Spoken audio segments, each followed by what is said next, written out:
any current events you want to hit? Because it'll be way past then right now. The Zillow and Compass beef? Yeah. You want to talk about it? No, I don't even know. Good, because I don't really know much about it either. I don't know either. All I know is EXP is like just pushing for us to do like homes.com, because now Homes is showing up higher than Zillow. Yeah. Obviously, if you have a Zillow partnership, like they're saying keep those, but homes.com is showing up higher now because Google is upset with Zillow too about something. Oh, okay. So Zillow is showing up under homes.com and realtor.com when you search like homes for sale in Raleigh. Yeah. Homes.com is actually one of my favorites. We have a company's partnered with, Redfin maybe? Mm-hmm. Hate Redfin. I wish they wouldn't have done that. But like theirs is just very 2016 type tech. Yeah.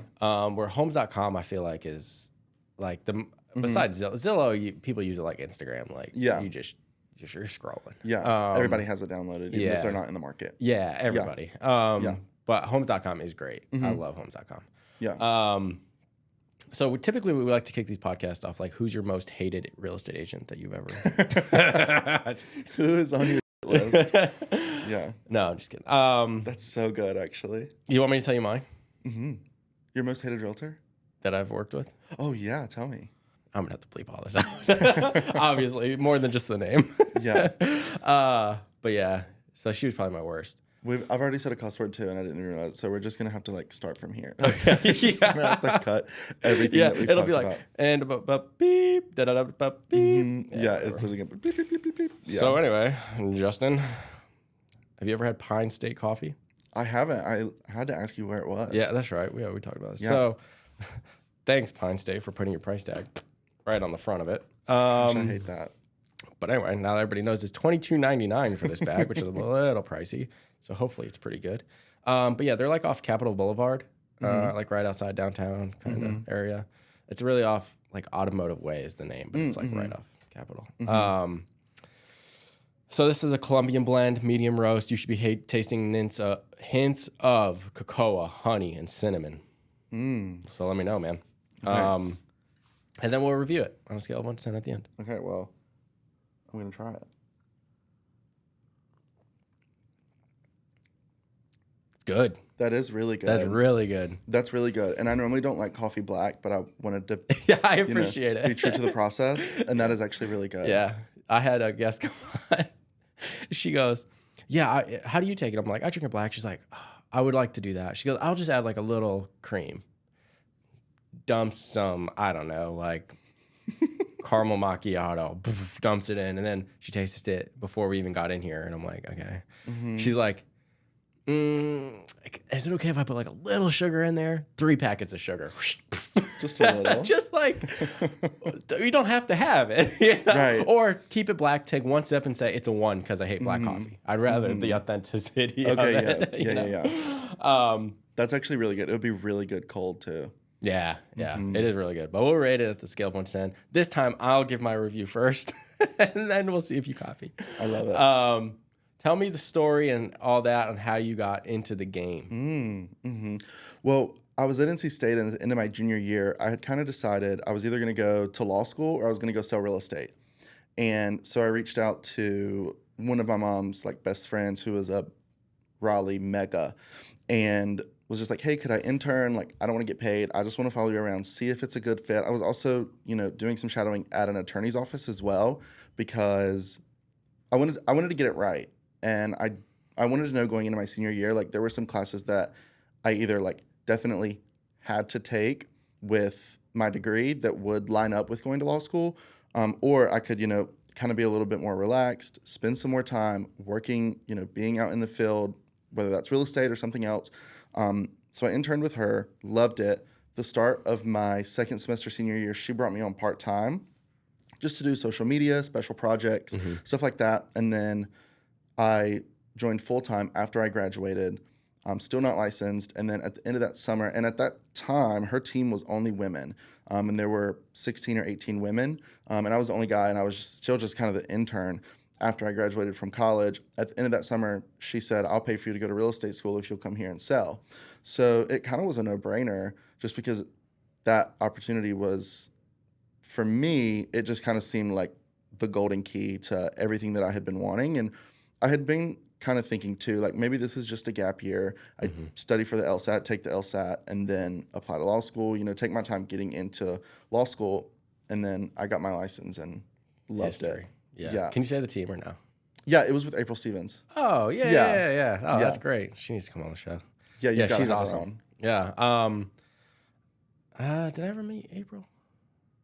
I've heard good things. I might have met her once at like some networking thing. I don't remember. Yeah, she's the best, and she has that EXP hub in Garner too. So she's got her school, and I just dove right in. Yeah, she's a killer. Yeah. So how long were you with her? I started part-time May or full-time May of 22, and then I left November. I'm so mad right now, dude. Of 24. Yeah. What? Yeah. And you're killing it right now. Well, I mean, I think the thing about it is, I got my license the day interest rates doubled, like November 1st, 2022. Okay. And so like January 1st, 2023 was kind of like, I mean, that's really when everybody had pumped the brakes. That midterm election had just happened. So everything just kind of was like the perfect storm of everybody pumping the brakes. So I guess I kind of knew a little bit of the COVID market, but I didn't really. So I think I've just had to after all of the COVID chaos happened, I heard in so many trainings, especially all these older agents be like, we're going back to basics. And it was like, I feel like all I ever did was the basics. Like talk to 5 people 5 people you don't, and 5 follow-ups every day. So, yeah. And now you're just on fire. So tell me a little bit about what you got going on now as far as, actually, let's backtrack. So to the law side of it. Yeah.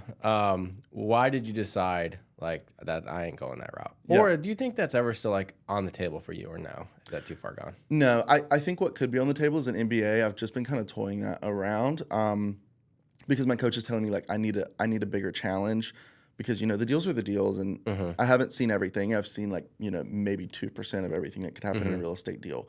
But some of this stuff, getting the lead, converting the client, some of that stuff is just second nature. It's becoming second nature. Attorney is not on the table, especially because I don't want to be double liable. Same thing with like getting a GC license. Then you could be double liable. I just don't want to risk 2 license. I had a mentor who he was like, what don't you like about college? I was like, I don't like having to look up really big words. And he was like, that's very specific. And I was like, oh, I feel like that's all I was doing, especially in my degree. I was a political science major. And he was like, if you don't like looking up big words and reading about it, you're not going to like law school because that's all it is. And I was like, I hadn't considered what is actually law school. And that's really what it is reading and writing and looking up big words that you don't know the meaning to. Yeah, that's right. And I was like, no thanks. Yeah. So real estate was, Yeah, it's a little easier. Yeah. Yeah. Some days. Yeah.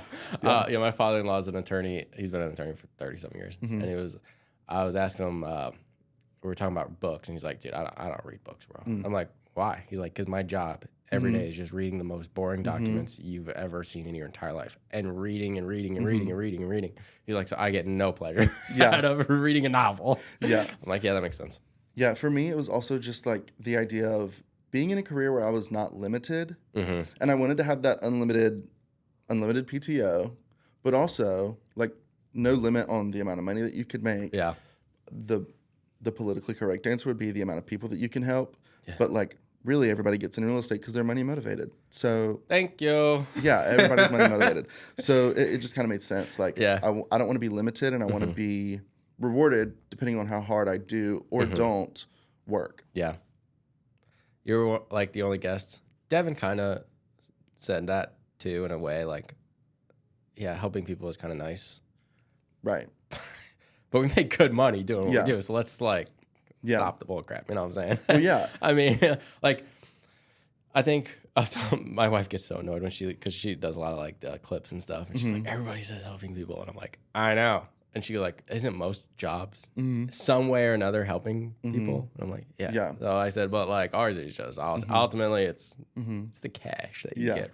the job. Yeah. I mean, the helping people, it's nice. And I don't even consider it helping people as much as it is like educating people. Yeah. Because that's really, we are like very education first of like, we're going to sit down, whether you've done this 10 times before, whether you've done this with us before or someone else, like we're going to sit down and talk about the process, what to expect from us.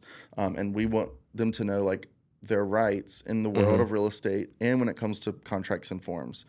But helping people is great. But I mean, really, it's about the flexibility, the freedom. There's no limit. And then also, like, the best part is winning. Yeah, 100%. Like, and of course, nobody likes to lose, but like winning the client, winning the deal, winning in multiple offers. Yep. Not so much of like winning a negotiation, because there are ways to make a negotiation work for everyone. 100%. And the worst way to start a transaction is when one side or the other feels taken advantage of.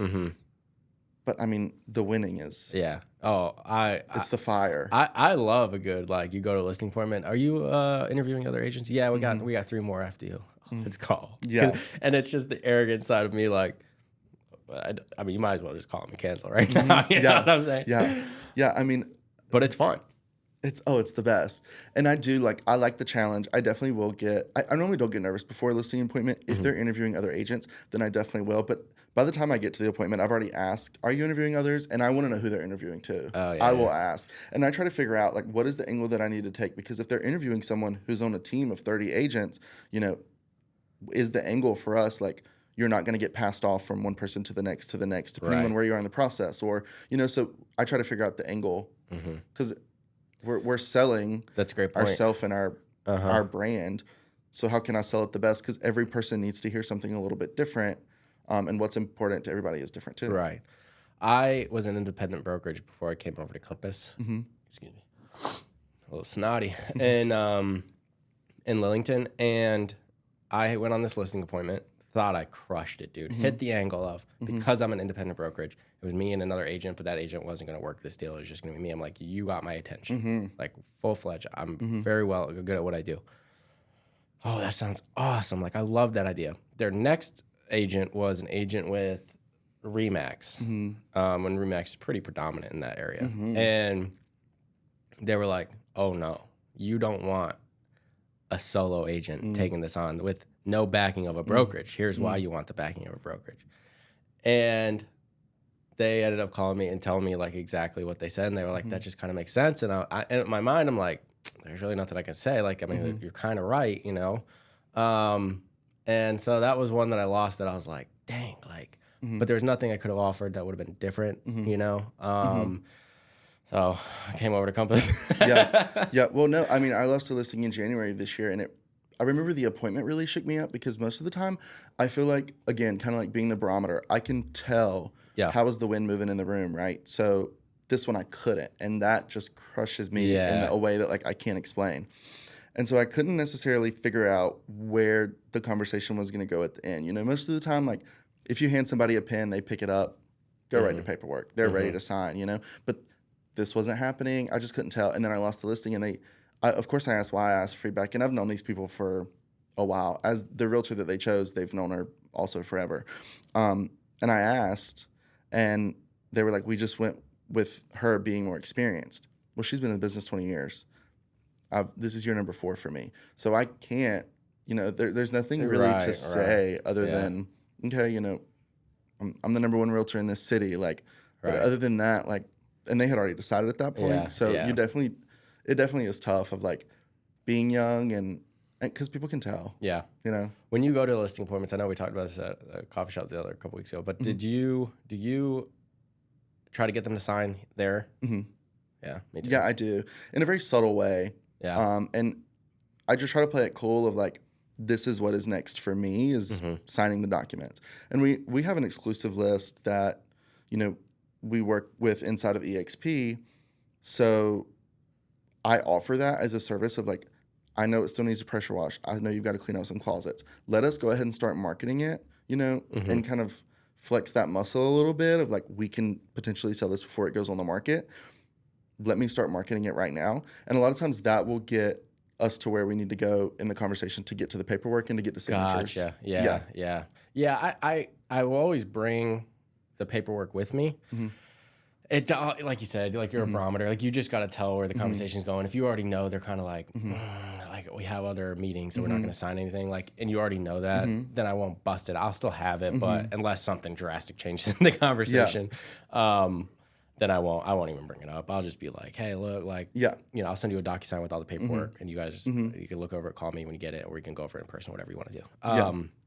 But yeah, I always try to get it in person right there and then, because I don't like leaving without a sign, you know, because then it's just up to chance, you know. Or they call their sister Betty, and Betty's like, oh no, my best friend Karen is the best. She sold literally 2 houses last year, and like within 90 days of listing it, like, you know what I'm saying? So you know, and then they're like, oh gosh, freaking Karen.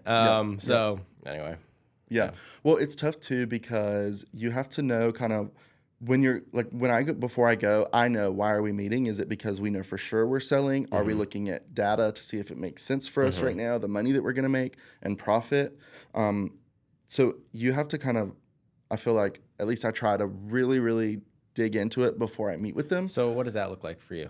So we have a pretty regimented 3-step process. Like the first one is an intro call. On that intro call, kind of figuring out, think of it like when you're at the doctor's office and the nurse comes in, have you had any fever, any stomach ache, whatever. Right. So that's kind of what we're doing there.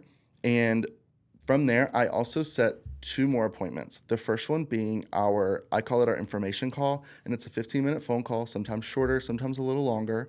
And I'm going to ask a series of 11 questions, and I'm going to get really in the weeds about what are they looking for out of the process? What are they looking for in a realtor? What's their mortgage payoff? Are there any other, HELOCs or anything like that? So I really dig into that in that information call. I booked that on our first call. And then I also booked the listing appointment on our first call as well. And I tell them, I'm going to have a seller net sheet. This is why I'm going to ask some of these questions before our information call. Can you be prepared with this, this, and this? So that way, by the time that I go and I sit with them, we already have more rapport than most realtors, because on average, a realtor will get the lead, and then they're like, cool, can you meet tomorrow at 6:30? And they're like, sure. That's it. They don't get any information or anything. Which is totally fine, and that's what we've been taught. But how great is it if maybe I take the angle of, well, now I've had the intro call with them, and now I've set the information call, so that's touch number 2.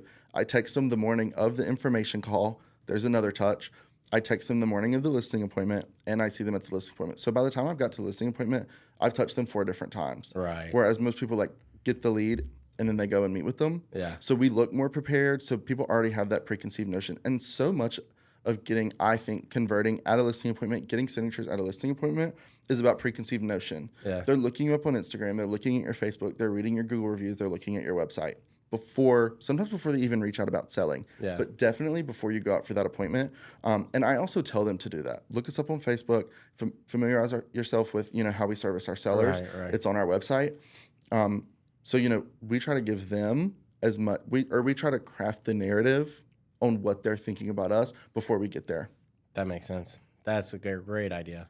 Do you, on your actual listing appointment, do you have like a presentation on your MacBook or whatever? Or you were just like, hey, look, here's the paperwork. Here's kind of all the information that you've given me based on that information, and based on the comparative market analysis, here's kind of where we're landing. Right. Yes, I do have a presentation. It's on paper. I'm kind of old school that way. I show comps on my iPad just so I can show in color photos, especially if I know that it's going to be tough to get them to come to a price that makes sense. Right. So yeah, when I sit with them, the first thing that I show them is our exposure. So how are we going to get, as many people to see your home? Mm-hmm. Then we talk about price, and I'm, crafting that narrative about pricing. And then after that, at the end, I have another document that I show them that's why you should choose us instead of other people. So those are the actual literature that I give them. Mm-hmm. And then on my iPad, I have pictures of the comps, price per square foot, what to expect, days on market, showing them market statistics if that's helpful. So it just kind of depends. Yeah. That's a great idea. Has this been a standard practice, or is this something that you've kind of worked on slowly but surely, trial and error? Definitely trial and error. Yeah. Definitely slowly but surely. But also, I hired a coach after about 12 months into the business just to really help me dig into what is going to work when I have 30 minutes to meet with someone, mm-hmm. and they're interviewing others and a lot of people don't realize that Raleigh is an extremely competitive market. We have a lot of really great realtors here. Yeah. So how can I, get ahead of that, craft the narrative? So yeah, I think it's kind of like when you start playing t-ball You don't really know what you're doing. Nobody hits it out of the infield. Nobody makes a play, right? But then when you start to do more batting practice, then you get up to the plate and maybe you hit it to center field and you start to hit line drives. Same thing with us. Like, if I don't know what to say, when to say, how to say it, then I'm not going to get the home run, right? Right. Same thing with like baseball. Like, Yeah. you got to know how to swing. Yeah. So I Do you feel practice scripts? I do. Yeah. Not as much anymore, but I did a lot, especially like year 2, year 3. Like role playing or by yourself? Both. Yeah. Yeah, I had a role play partner. The coaching program that I'm in really pushes that, like having a role play partner, someone that you trust, someone that you would like are open to taking feedback from. So yeah, and making it a habit. So now then it does become second nature, and you know, you're a little bit more on your toes about where to take the conversation, depending on, I mean, even, you know, their shoulders, how they're sitting in the chair. Right. Yeah. I had a role play partner one time, dude. He sucked, man, because he was a good friend, but he would hit me with scenarios that would never happen. And I'm like, this isn't helping me. This is like you said, like going to basketball practice and just chucking up half-court shots, which I'm never going to take in a game. So it's like, what are we doing here? Right. Right. So that drove me nuts. So then I stopped and I never did it again. Yeah. I did buy a book called Exactly What to Say or something. Have you read it? Love that book. Great book. Love that book. That's been phenomenal. Like with, you know, objections and all that stuff, which is huge. Yeah, and Exactly What to Say for real estate agents, because there's 2. Oh, is there? Yeah, which one? there's 2. There's Exactly What to Say. It's the black cover. Okay. Yep. Yeah, that's And what then- I have. Then there's Exactly What to Say for real estate agents. That one's orange. That one's good too. I like Exactly What to Say better. Okay. But Exactly What to Say for real estate agents is good too. Oh, okay. I'll have to check out the Yeah. for real estate agent one. Yeah. Yeah, but the other one, the black one is phenomenal. Like, dude, so many good things. I'm just going through like highlighting them. I wish I could I wish I knew the book good enough where I could be like on a call and like Yeah. Right. you know, chapter 2, Yeah. page 4. Yeah. I But remember that's one that really stuck out for me was, I'm not sure if this is for you, but ... So I say that all the time, especially when I'm like bringing something to sellers and I'm like, I want to push a little hard, add a little pressure, but not too much, or make it like I'm adding pressure by asking a question, but I don't want to like make it seem like I'm adding pressure. So I'm like, well, I'm not sure if this is for you, but because then, you know, they immediately sit up. Yeah. I'm like, well, I'll decide if it's for me or Yeah. not. You don't get to decide that. Yeah. Like that was like one from the book that I remember I use all the time. That is a good one. Yeah. Yeah, there's a lot of those like where it's just psychology stuff. Like where, like you said, like in their mind they're thinking, wait, you're not making this decision for me, you know. There was one I used in practice that worked out great, but it was kind of like one of those like, what one was it? I don't remember off the top of my head, but it was very like a low pressure, but also like kind of like a double negative type where you kind of make them think one thing, but you're really trying to do another. And I'm pissed I can't remember what it is right now. But anyway, no, it's a great book. What about on the buy side? Do you do anything as far as consultations and stuff go there? Or you're just like, yeah, I'll meet you at 123 Main Street, sure. Sometimes it is that way, but I really try to like slow it down, because I feel like the thing about buyers is if you do just immediately, they're like, yeah, can we go see this? It's like, sure, I'll see you at 9:30 tomorrow. Then you're giving them all the control. And when you sit down and slow down and say like, yeah, I'll meet you there at 10 tomorrow. If we can meet at 9 at the Starbucks down the street, I just want to talk about the process, you know? And then I will get the buyer agency documents signed while I'm sitting there, explain them to them. But yeah, I like to be in control of the process. And when you are just like, they just toss you the house. Yeah. And you're like, yeah, I'll meet you there. I feel like you lose control. Yeah. Yeah. Yeah, and in a world where everything that we're saying, they're putting in ChatGPT, asking what to say that, what does this mean? Yeah. Like in a world where everything is like, I mean, real estate's like Tinder now. Yeah. Like you can swipe left or right on realtors, swipe left or right on houses. So I like to have the control by being like, yes, I can, if we'll sit down and talk about the process. Okay. Yeah. And then, so what that conversation usually like explaining due diligence, earnest money kind of stuff, or is that more like, who am I as a real estate agent? It's both. Okay. Yeah, so I explain to them like what we'll do for you, what, you know, who pays the buyer's agent, how do we get compensated. I share a little data about people that have worked with us in the past. I explain the process from start to finish. I explain how agency works, what they can expect from me, what they can expect from my admin, and, you know, then we get to buyer agency. Yeah. Yeah. I mean, not recently. I would say within the last like 5 years has been a huge move not showing properties to non-pre-approved people. But like when you first start out, you're like, yeah, I'll show anybody anything. And I remember some like a colleague was at Keller Williams like, don't do it, man. And I'm like, I have to. Like, I have nothing going on right now. Like, nothing. So I don't care if they're like out from prison and they have to go back in 4 days. I'll show them. I'll show them a house. You know, which I don't think is a bad practice when you're just brand new, because it allows you to how to show a house and that kind of stuff. And you're probably 99% of the time not going to buy anything. But you know, I don't think it's terrible practice for a new agent. Well, you don't have the credibility either. You don't. Yeah, but now, like, going through, I know exactly what to look for. Like, when I'm going through the crawl space or whatever, or the attic, and like, here's this, here's that. So that stuff's been huge. But yeah, I as far as like buyer agency appointments, I get more listings from people I don't know than I do buyers of people I don't know. Definitely. Yeah. A lot more listing referrals, a lot Yeah. more buyers directly reaching out. Yeah. Yeah. And also a lot more buyers from social media. Really? Yeah. Yeah. I've never had a client from social media. Mm-hmm. Maybe I can only have 400 followers. It's such a slow burn. Yeah. It's like, it is a labor of love, and you have to sow seeds and then like sow them again and water and water and water. And then like one will sprout. Yeah. And then you will get fruit from that in 6 months. And then another one will sprout and you'll get fruit from that in 6 months. So are these videos that like, or reels or whatever you're posting on the listings you have, and people are DMing you like, that's a sick house, can we go see it or whatever? Or like, how does that work for you?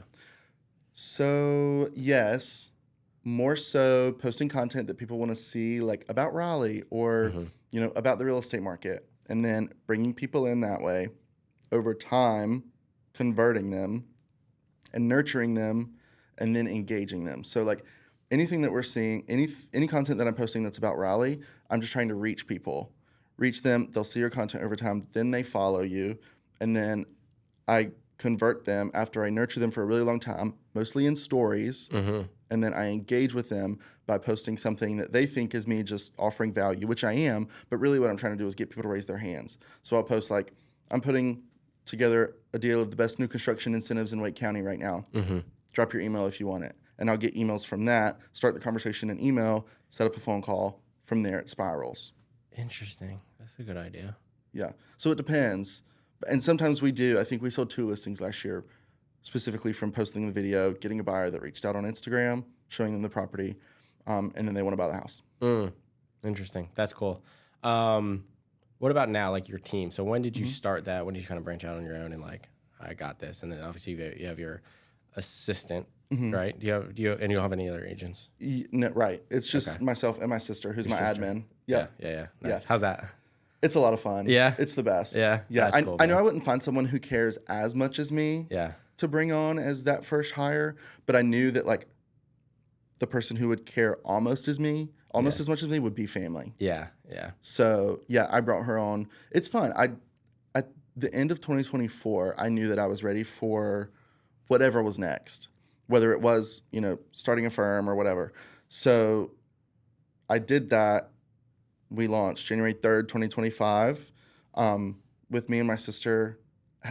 And right now the vision is for it to be that way. And I don't think the next people that we bring on, what the next hire looks like, isn't necessarily a sales agent either. I think the vision has changed, but I think the vision is for myself to be the main rainmaker. For sure. Out converting clients and then just bringing on more support staff for servicing the clients that we do have under contract, servicing our builders, developers, all of that. Bringing people on to support the new construction arm as that grows. So, yeah, I don't know if it necessarily will look like a traditional team as much as it would be bringing on more production partners. Gotcha. That makes sense. What about like you're in Wendell, right? That's kind of your base. That's where your office is, all this stuff. Right. Do you pretty much stay hyper local there? I mean, it depends. Really, the 5-county area: Wake, Nash, Wilson, Johnston, and Franklin. Just because growing up, I lived in Middlesex, went to Southern Nash High School. My mom lives in Lake Royale, so we do a lot of stuff out there and in Franklin County. Do a lot of stuff in Johnston County just because Clayton is so desirable for younger couples that are, want to be out of Raleigh. Right. So it just kind of depends. We do a lot of stuff, and all of our specific marketing is for Wendell Falls. But yeah, we definitely always end up outside of that too. Yeah, definitely. Yeah, because most of mine is Harnett County. But Johnson County, big mix because I went to Clayton High School and stuff, so I still have a lot of roots there. Yeah. I really don't dabble in Raleigh a whole lot. A few Quay Holly Springs, like Southern Wake County, but yeah, nothing really in Raleigh or Wake Forest, like nothing up there for sure. And if I had something up there like Franklinton, I'd be like, yo, dog, you gotta take this one, brother. Yeah. But yeah, no, it's been good, like trying to build the reputation of Harnett County. Harnett County's tough. I mean, I think a lot of, Franklin County's probably the same way or whatever, Nash County. It's a lot of the people who've been there, done that their whole life. So they've been, they went to high school with these people, and then they all stay in the same area. And then it's like, oh, well, I got my real estate license 25 years ago. So that's just how they know that person as. And then stepping in as an outsider and like stepping into the role of like, no, like I'm here too has been a challenge for the people that are moving in and around Harnett County. But the people moving to Harnett County, I feel like that's where I have my advantage there. Yeah. Especially like younger people. A lot of it is either and no shade at all to the middle-aged white woman that has big pink cursive writing on her website. It's dope. It's your thing. I love it. Yeah. It's just not my thing. So the young couple in Raleigh probably is going to lean more towards like the sleeker, modern type vibe. And so that's kind of where that business has like definitely thrived more so than like, I already know I'm not selling 62-year-old Shelly's house like in Lillington. Like it's just not happening. Right. And I definitely struggle meeting with those clients. And part of it has made me want to bring on, I know that, when we get to a place where we're going to bring on a production partner to work with those clients, like our first meeting, I will bring them in, and I want that production partner to be an older female because we definitely struggle to appeal to that market. Yeah. So I know that if we're going to take market share, cast a wide net, I'm going to have to bring in people that aren't like me. Right. Yes. 100%. Yeah. Yeah. Which is not tough, but it's, part of you wants like, oh no, I want like a homie, like, somebody to chill with. But also if you're thinking dollars, like why wouldn't I reach that market I'll never touch? Because I just won't, like, it just won't happen. So I think that's a great idea. Yeah. Bringing in somebody that's like, that can hit that market so you can get your foot in the door there. Yeah. That's awesome, dude. Yeah. So how's business been going? Like, what is one thing that you're doing right that's working for you right now? I think the biggest thing right now is just being belly to belly with the people that are going to give us deals. So chamber stuff, YPN stuff, inside of and outside of real estate, the people that already know, like, and trust us. I say, like, be everything to everybody, everywhere, all the time. So, like, if there's a baby shower, I'm going. If there's a wedding, if there's anything that we're invited to, I'm going. Yeah. Because you have to be belly to belly with those people to stay top of mind without being icky, without being salesy. The conversation will flow to real estate every time. And so I feel like that's been working really well for us, is just staying toe-to-toe with those people that know that we sell real estate, that are going to bring it up in a crowd of people for us to talk about. Yeah. And then, being able to follow them on social media if I don't know them yet, adding them on Facebook, and just letting the relationship grow from there. And those referrals, I think, are pretty organic. Yeah. Where do you think your success came from so quickly? I don't know. I think delusion, honestly. Like, I think I've been thinking a lot because this is like my Super Bowl because I'm such a fan of the show. Like, and you always say, like, what makes a great agent great? And so I've been thinking about that. Like, what does make a great agent great? And I don't really know, but I think one thing that I've noticed that so many megas have in common is, like, they all have this just huge belief in themselves, and that's so inspirational. And, like, so I think I've just, like, tried to hold that of, like, this is gonna work. Like, you have to let it mature, but, like, just a fierce belief in myself and an undying delusion that, like, no, this is gonna work. This is gonna work. It's gonna work. Of course it's gonna work. Yeah, because I'm the best. Of course it's gonna work. I'm gonna do whatever it takes to make it work. Yeah. So I think that, and then I think also, like, I didn't have anything else to do when I first got started. So I spent time in new construction communities learning the new construction process, so that way when I was on showings with those clients, like, I could talk about what stage the house was in, how far they were out from being finished. And then, like, being able to talk about the market, I think looking at InfoSparks, looking at the hot Mhm. sheet every day of like what is going on in the market, and then being able to talk about that in a way that consumers can understand. Mhm. You know, because I hate when people like go on live and they're like, average days on market is this, and Right. there were X amount of homes that went under contract last week. Like, what does that mean for Right. Bobby and Yeah. Susie, right? Yeah. So I think those two things, just like an undying delusion that it was going to work, Yeah. and like being able to talk about the market. Yeah. Yeah. Yeah, 'cause, I mean, and you're at a graduation party and, you Mhm. know, Joanne's uncle comes up to you and there's Mhm. one question he's going to ask is, how's the market? How's the market? Yeah. Yeah. And to have that information like, Mhm. good, Right. I think. You know, Yeah. like, but to like really study it, really Yeah. know. And then like, especially like the Harnett County market for me. Like, do I understand the market? Mhm. Do I understand that the market in Dunn is different than the market in Lillington, which is different than the market in Spring Lake? You know, like Mhm. those kind of things. I think is huge, and that's what adds value to you being like an advisor to these people. I wanted to ask you this because we talk about this a lot on the show about going back to helping people. Mhm. You know, people are like, oh, I love helping people. Mhm. Do you, most of your clients who are buyers, who are finding houses, are they finding it themselves or are you finding it for them? In the beginning, it's about 50-50 because like we set you up on a search, you know, Right. from there. And sometimes they will pick from that initial search of homes that I send them. Yeah. Sometimes like we go see 5 or 7 that first day, you know how it goes. Mm-hmm. And then over a few weeks, we look at 2 or 3 at a time until we find the right fit. And so after that, you know, kind of initial, they will look outside of what they've told me. As you know, all the time, they're like, we have to be in this high school district. Yeah. And then they go buy in a different high school. And it's like, That's you right. know what? You love the house for sure. So Right. like there is that. And then sometimes we will do that for them Yeah. of like, I'm tired of driving them around. Yeah. I know that the house they're looking for is out there. Let me go. Let me widen the parameters. Yeah. Let me widen the location, and then see if I can pull from there and cherry pick a list that maybe isn't exactly what they're looking for, but like pretty close. Right. And the objections that they're going to have, I know I can overcome it.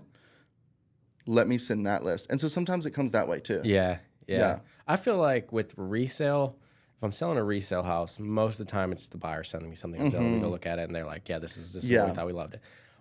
But what I found is when they're shopping resale and they're like, not this one. And then you're like, okay, well, have you thought of the idea of a new construction opportunity? Because you're pretty dang picky. So that might be the way to go. Yeah. Most of the time at that point, then they're like, okay, yeah, this is what we want to do. Especially like, you know, in Harnett County, and I'm sure like Nash County is the same. Like people want houses with a little bit more land than like you would in Clayton or, you know, Raleigh or whatever. So you're looking at more like 3/4 of an acre to an acre. Well, we have new construction out there like that. And so people always have this like preconceived notion, especially if they're coming from, you know, Holly Springs or Fuquay, and they're like, no, I'm not, you know, out here, you know, you're fitting a house on a piece of paper. Like, I'm not going to do that. Well, we come out here and then you show them a new construction. Look, you got 3/4 of an acre here. You can fence this in. You got a tree line back here. It's not just in a farmer's field. Like, and that time, then it's like, okay, I guess that situation, like I actually truly helped find that house. But the whole argument for helping people find houses, I'm like, because I really feel like I'm not helping people find the house per se. I'm helping them negotiate. That's probably my biggest job. And then outside of that, like help them get in and do the paperwork and stuff like that. But like actual find the house in this day and age, it's just too easy to be able to find your own. Unless I have like an office exclusive or something. Well, exactly. I mean, you know, they used to have to drive the MLS book around or just tell clients, hey, there's this house, you know, meet me here. And it's not that way anymore. It's like, it's literally like Tinder or Hinge. And they can like swipe left or right and decide from there. And I mean, you tell me, when it comes to buyers, new construction, do you like to tell them, hey, there are these 3 neighborhoods that I found that you guys might be able to fit in? Or do you immediately just start texting your friends who are on-site agents and say, hey, I need this, this, and this. What do you have? Both. Yeah. Yeah. Yeah. But I would say within the last 2 years, I've made really good relationships with like whoever it might be, Mongo, DR Horton, whoever, and those on-site agents that are in the county. So it depends on the agent of that neighborhood. Like some are like, well, you're going to be closer to downtown Andrew, but your lots are going to be smaller. Well, then that might not work. But you might be, you know, farther out, but the lots are bigger. And so I'll text that agent. But yeah, depends if I've done a deal in that neighborhood. If I haven't, then I'll just like, hey, let's meet with the on-site agent. Yeah. Schedule an appointment, do all that stuff. But if I know the agent, then I'll say, hey, I have a client that's potentially looking in this neighborhood. Like, here's what they're looking for. If you got it, great. If not, just let me know now so we don't waste our time. Yeah. You know? Yeah.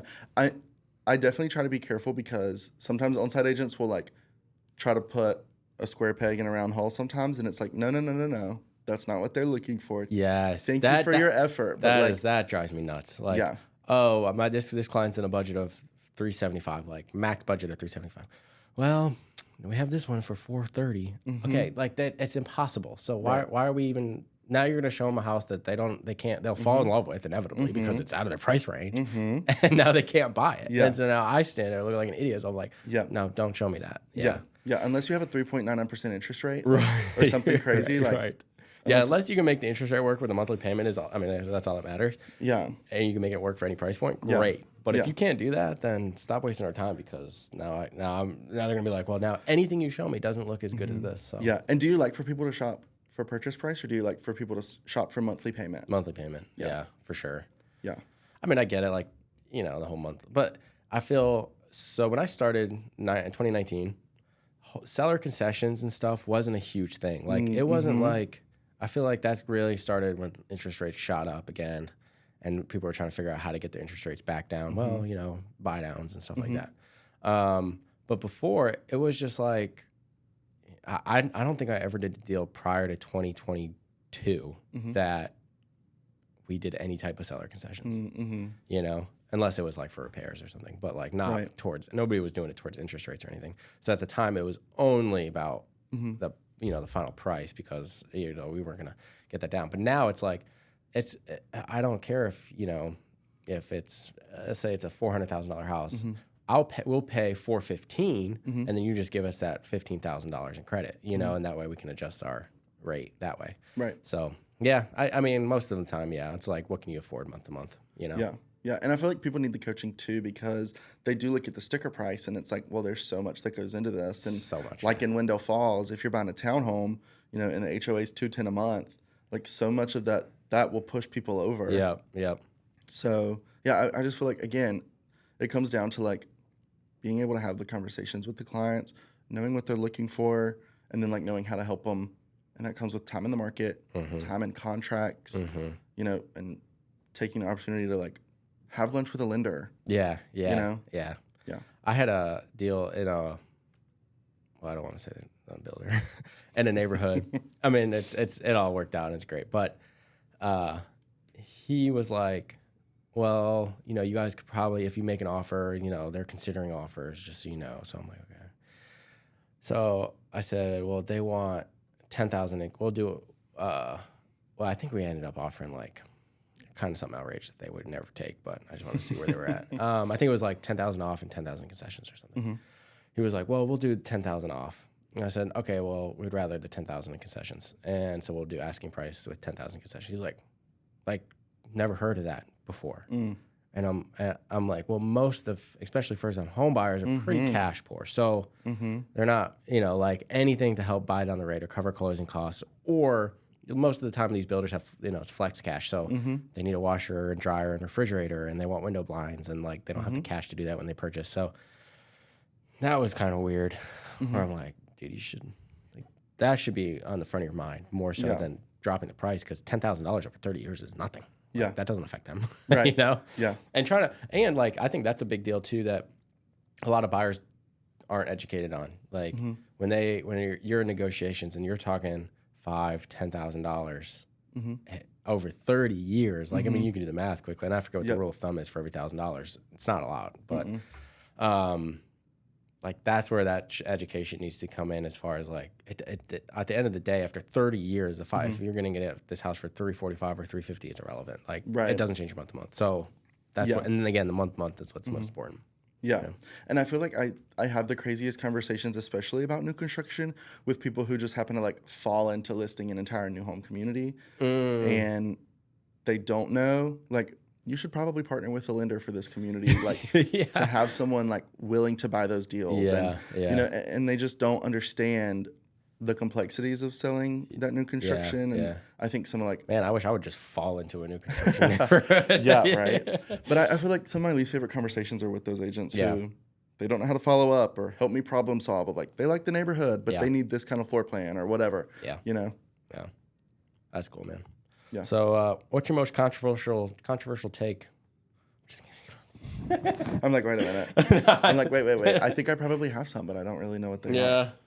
I don't know. Mine is always real estate agents are in it for the money, not for helping people. Oh, well, yeah. And I feel like you can always sniff that out. Yeah. Like you can always, like, because at the end of the day, I feel like I say all the time, like I sell houses, but I'm in the people business. Right. Like sometimes things just happen. Yeah. They end up not moving, or we're under contract, they lose their job. Like that literally just happened to me 3 weeks ago. Oh. Like it's the people business, and Yeah. it just happens. Like Yeah. and everything's which is what makes people so desperate and makes realtors so desperate is like because there's never enough. Yeah. There's never enough business for them to be like, it's okay if a contract falls through, or like it's okay if these people list with someone else. You know, Yeah. it's what causes the race to the bottom. Mm-hmm. Yeah, say something super juicy so I can clip it and post it. One time I was showing a house and these people were freaking me out. Like I got out of the car. He was like, he just looked a mess. She did not talk. She just kind of grunted, and she would only like whisper in his ear. And they were talking about the art on the wall. The house was vacant, brand new appliances. They were talking about the art on the wall and weirding me out. And I'm very intuitive into stuff like that. So they were trying to like get me to come to the back master bedroom to like show me something. And I was like, no, it's okay. Like at this point I've texted like the team leader at the time of like, hey, this is where I'm at. I'm really freaked out. And she was like, call me in 5, or like I'm sending someone. So we wrap up the showing. They're trying to get me to come to the back of the house to look at the AC unit. I'm like, no. I take a picture of the license plate, send it to someone I know who works in law enforcement. And then about 3 or 4 weeks later, they call me, the person in law enforcement does, and is like, both of those people just got arrested for breaking into vacant houses, stealing appliances, stealing AC units, stealing AC units is hard to do. Yeah. They were stealing art, staging furniture. Crazy. That's crazy. Yeah, terrified. And their story was his grandpa died in less than $350,000 cash. And so I was asking, is it in a trust? Is it like, was it willed to you? And he, like, the answers were foggy. So there were all this buildup that was like weirding me out. And then when I got there and the vibes were so off, I was like, this is not going to end well for me. I'm going to be one of those stories that they tell in CE. Like, I need to like get out of this as fast as I can. And That's then crazy. Sure enough, I was right. Did they steal from that house? No. That lockbox was tampered with, though, about a week later. But it was a Sentry lock, thank God. Yeah. But yeah, the listing agent called me and was like, hey, because I told her, like, hey, this is weird out. Here are their names. Like, if you hear from them or anything. And here's the license plate number 2. And then sure enough, she called me like a week later and was like, hey, I just want you to know, like, that lockbox was tampered with. And, like, dude, that's crazy. Spooky. Bro. Like, freaked me out bad. And I was, like, really nervous about showing homes to people that I didn't really know. Yeah, that's crazy. Yeah, because they were probably like even unlocking windows and stuff like while they were just kind of walking around so they can break in or whatever. Right, later. and that was like the pre-buyer agency stuff too. So you could just like get a sign call and meet them at the house in 20 minutes. Yeah, and that's what this was. Yeah. So yeah, it just that's spooked crazy, me dude. Bad. That's wild. It's too bad they didn't buy anything either. I know, Dang, right? What a waste of time. I know, and I was like brand new too, so I was like, I wonder if someone really did die and leave them a bunch of money. Or maybe they stole a bunch of money from a house they were in. Yeah. And now they do want to buy real estate. Should I follow up with them? You should follow up. Hey, I hope prison's not too bad, but when you get out, I have this awesome 3-bed, 4-bath, 3-bath house that you're just going to fall in love with as soon as you get out. I have the perfect place for y'all to land. And house arrest will go great here. No, and they both were smiling in their mugshot too, which always just raises the hair on my neck. For some reason, like people who smile in their mugshot, it just that's crazy. That's crazy work. Weirds me out. One of like, this is so bad, but like an investor partner that we like had been building a relationship with, he recently got arrested for a DWI, and he was smiling in his mugshot, and it made me like. It just felt so eerie. Maybe he was still drunk. He was just there for the good vibes. He thought he was just like, it was like paparazzi or something. Yeah, maybe. His photo shoot day. His new headshot. Yeah, new headshot. It just like weirded me out so It'd be bad. kind of dope. I mean, never mind. It would be kind of dope, dude, if that was your headshot. Like, you got out and never mind. That's a stupid idea. No, like who was it? Morgan Wallen, and he sold T-shirts, and didn't they do that for Trump too? Did, yeah. Sold, with his mugshot on Yeah. it. That's crazy. like, oh, what a fundraiser! That's like like Tiger Woods needs to be doing that. Mm-hmm. Yeah. His latest arrest video, and he was like, "I'm on the phone with the president. Hold on." Like, what? What? That's crazy. It's so crazy. That's the cheesiest thing, dude. It's so cheesy. Is he in jail? Who? Tiger Woods. I'm not sure. I thought I read somewhere like he's still in jail, and I was like, No way. I'm like, I don't. That was kind of a while ago. Like, I figured he would just, because obviously he can pay whatever the bond is. Like, that's no problem. But also, dude, get a driver, bro. Get a personal driver. What are we doing? Right. Like I cannot stand messy celebrities unless they're a housewife. Like Salt Lake City, when they like got the call about the FBI like raiding her house, and they're in the van, they're in the Sprinter, and she's like, I have to go. Like that is messy messy celebrity. But like messy celebrity like Tiger Woods, like What are we doing? come on, Yeah. get a driver. Yeah, get a driver. It's not about you anymore. Like it's Yeah. about everybody around you. Like you could really hurt somebody. Yeah. Do you think, like with Tiger Woods, him being pretty terrible human being outside of golf? I think he cheated on his wife, gotten a couple DWIs. Mm-hmm. Some allegations. Some definitely. allegations for sure. Do you think it takes away from his greatness at the sport? Or is it like, hey, look, what happens off the course happens off the course. It doesn't take away from what you did as being the greatest golfer of all time. Well, I'll flip the question and say, like, someone like Taylor Swift, who was like one of the greatest songwriters of all time, like, and then she does all this good stuff too, like donating to the food banks and every stop of the Eras tour. Does that make her even better? So, Yeah, I would think so. so the flip side of like, does that add to her greatness? So can bad things take away from someone's greatness? And I don't know. Yeah. Like if I look at like Tom Brady, I mean, I don't think he's like the worst. He hasn't gotten in trouble as far as I know. But if he did, like, and you found out some like bad stuff about the dude, I mean, he's still the GOAT, right? Like that's crazy. Right. Yeah, I don't know. Like separation of church and state. Yeah. Like, yeah. can we separate who they are as a person and who they are as an athlete? I mean, don't know. It depends. It depends, I should say. If it's, dude, you're just, sniffing coke and getting behind a wheel, that sucks. Like, that's no good. But I'm still like, you're the greatest. But if it got like, no, like, it's like sex trafficking or something like that, then it's like, nah, I can't look at you the same now. Like, but if you're just like a dumb partier, and then you get behind a wheel and like, yeah, of course you can kill somebody. So like, frick you. But it doesn't take, like, from my point of view, I'm still like, dude, it's still, watching his highlights is unreal. Yeah. But I think it depends on the crime. Yeah. Well, it's like Chappell Roan, who is like one of my favorite artists, incredible vocalist, but like such an insufferable person to watch in interviews and like hear and like the videos of people like seeing her on the street. Like she's just so insufferable. But I don't think for me it takes away. It doesn't take away who she is as an artist. Yeah. Well, I find it like just celebrities in general. Like they're all whack. Like because they live in such a world that we can't comprehend. And so they're so out of touch with reality. And it's kind of embarrassing too. Yeah, it's to be famous. It's like, what are we doing? Like even like I think of like the quote unquote normal ones are still whack because they're just not in a reality that the rest of us live in. You know what I'm saying? So I don't know. Whatever. Yeah, dude. I think you're acceptable until you no longer take public transportation. Like when flying first class, okay. Right. When you start flying private everywhere, then it's like that's when you are like at a status and in a realm of like that's so insane. He's so insane. Yeah. Yeah. Are you a comedian fan? Like comedy fan at all? You know Sebastian Maniscalco? He's one of my favorites. Yeah.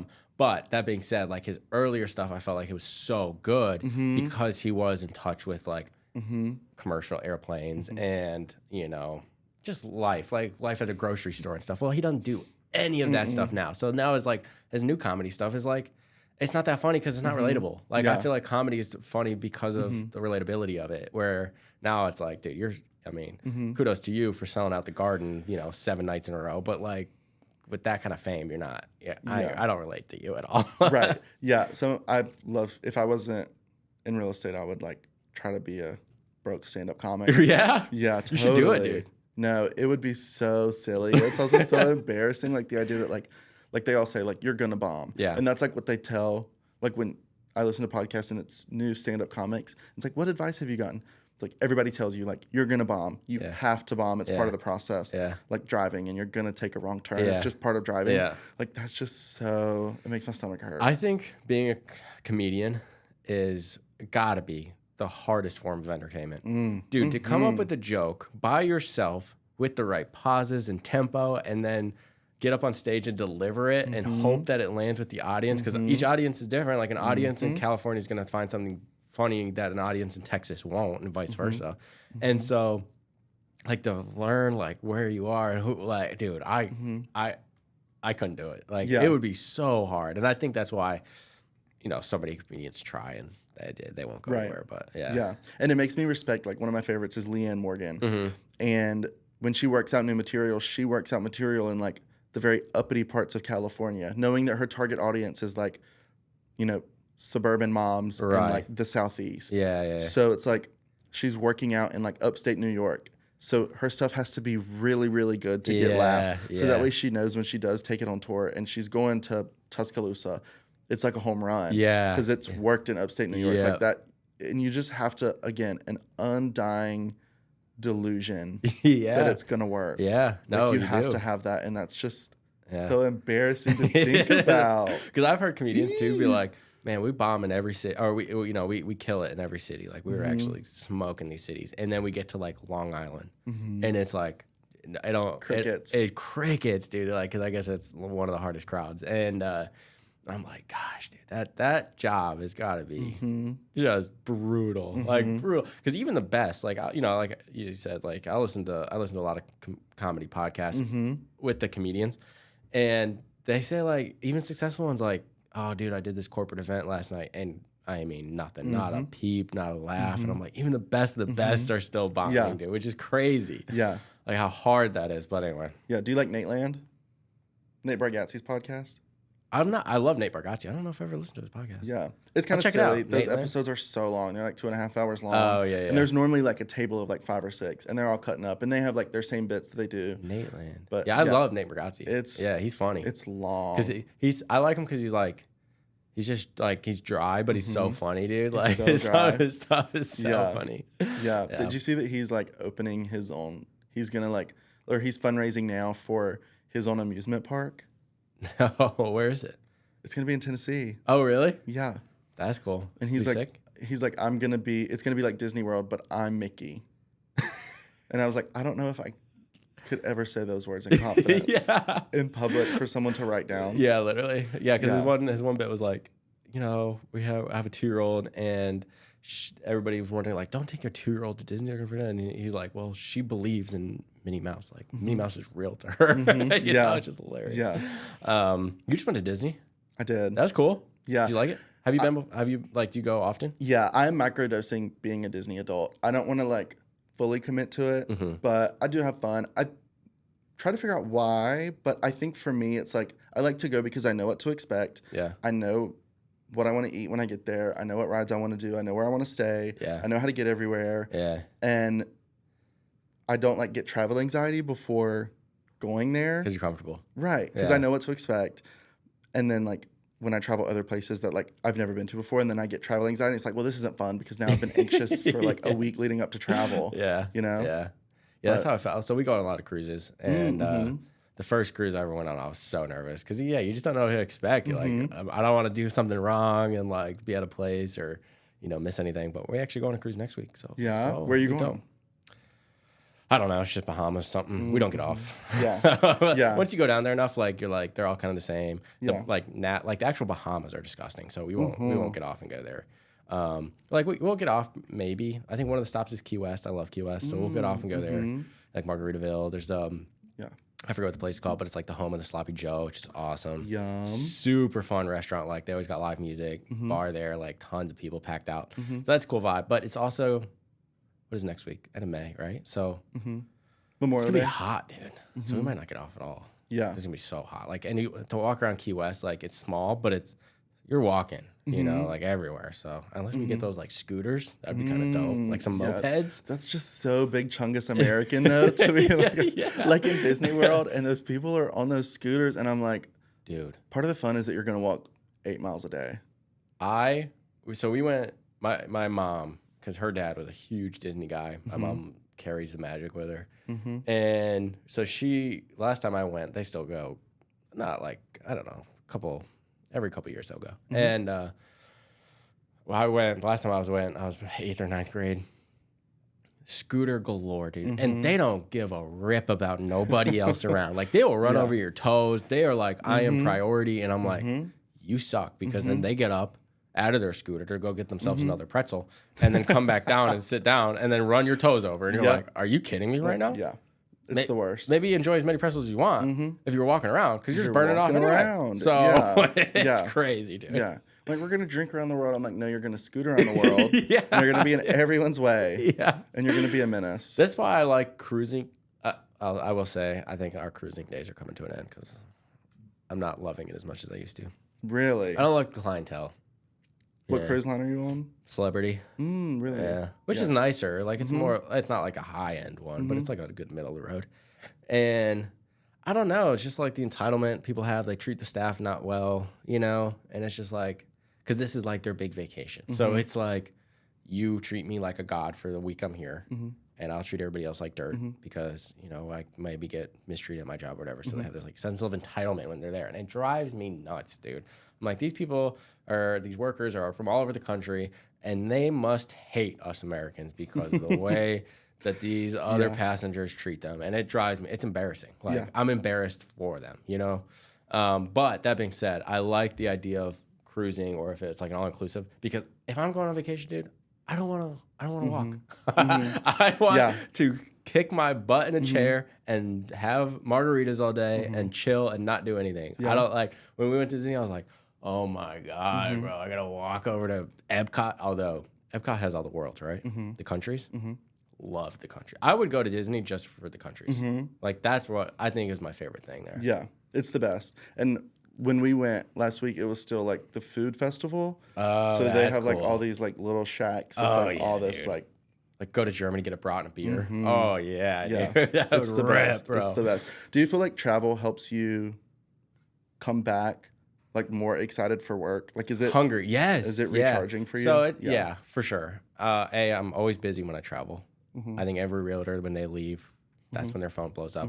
So if you ever have realtors, if you ever have downtime, go on vacation, you get busy. Go on a trip, and your phone will blow up. But that being said, like, because you're out of it, and so like, for me, I'm constantly thinking like, oh, maybe I'll do this or add this system or whatever, and then when I get back, I'm like, oh yeah, juiced up, ready to roll. Yeah, same for you. Oh, definitely. I get back ready to like sit at my desk. And just grind out stuff that like, I was like, I'm gonna do this when I get back. I like coming back to a to-do list. I like coming back with like people to check in on. That's the best. How often are you vacationing? It depends. So we have a spot in Surf City. So I try to go, especially like in the warmer months, like once or twice a month. That's not necessarily like vacation as much as like going on a cruise or something. But I try to do like 2 weeks a year. But it depends, because like last year we had so much going on where I really could only get away for like a week. Okay. But like, I'm trying to be a little bit more intentional with planning something for the fall now, so that way I can work around it. Because I'm such a last minute person. Yeah. And then when it is last minute, I'm like, oh, well, I don't have time because I have this, and this, or whatever. Yeah. So I try to be more intentional now. And I'm learning, like, as I get busier, I have to be more intentional with like putting my phone on Do Not Disturb and just having an hour or two, or taking the week and like setting that expectation up front with myself of like, I'm going to be gone. I need to like do X, Y, and Z before I leave. Yeah. Because I'm really bad about just like putting my head down and working 24/7. Yeah. And I love it. And I'm at the place where I can, thankfully, you know, I don't have like family or anything, so I can work all the time. Right. But it also is draining. It is. Yeah. It's just good to get away, clear your head. Yeah. Get excited about work again. Yeah. Trying to find that balance. Yeah. All right. Let's highlight this coffee. Yeah. Cool. How long have we been going? Hour and 10? That's pretty good. Flew by. Yeah, I did. All right. So this was the Pine State Coffee, Colombia. Don't know how to say that word. Trace something. I loved it. Yeah. Loved it, dude. I might put it up there with one of the top coffees I've had. Really? Yeah. Yeah. It's roasted there at that shop, which is cool. Because there's not that many roasters in Raleigh like that actually like roast them there.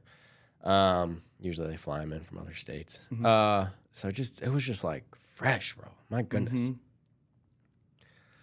debating whether I want to make it a 9, which would tie my highest, or not. I had that one a while ago, so I'm trying to remember how good that one was. But I remember in the moment, I was like, oh, yeah, that sounds good. Yeah. I'll give it a 9. I'll tie it with it'll be tied as my top best coffee on the show. I would give it like a 7. Okay. I don't always drink black coffee. Yeah. I would give it a 9 if it was cold. Okay. I think it would be a really good cold brew, iced. Yeah. Maybe a little cold foam. Yeah. I'm not a huge cold brew guy. Maybe I haven't had the right kind. That's all I drink is cold brew. Really? I would drink hot coffee like on the weekends if I'm not like getting up and going somewhere immediately. Yeah. So I like to be like a granny and sit on the front porch and drink coffee and watch the cars go by. But like I would give this a 9 if it was cold. Okay. I like that. Yeah. Because not all coffee can be good cold. Yeah. Yeah. So I would say like what I liked about it so much was that it wasn't like any crazy flavor profiles or anything like that, but it was just like one of the smoothest drinking cups of coffee I think I've ever had.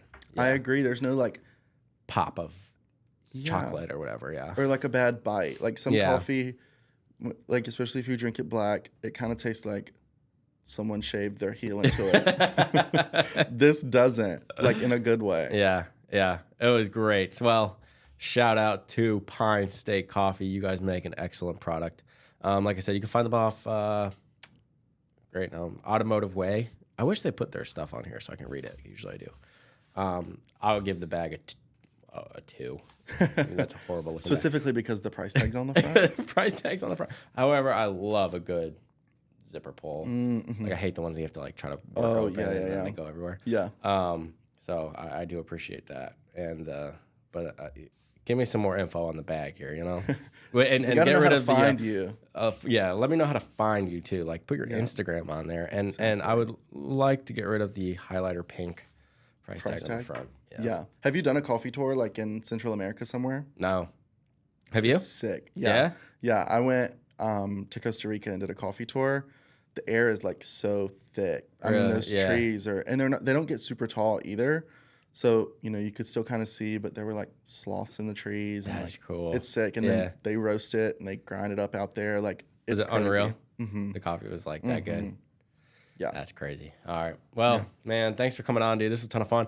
Again, shout out my tied for best coffee I've ever had on the show, Pine State Coffee. You guys crushed it. Thanks for coming on, man. This was a ton of fun. Thank you. This was so fun. Absolutely. All right. Bye, everybody.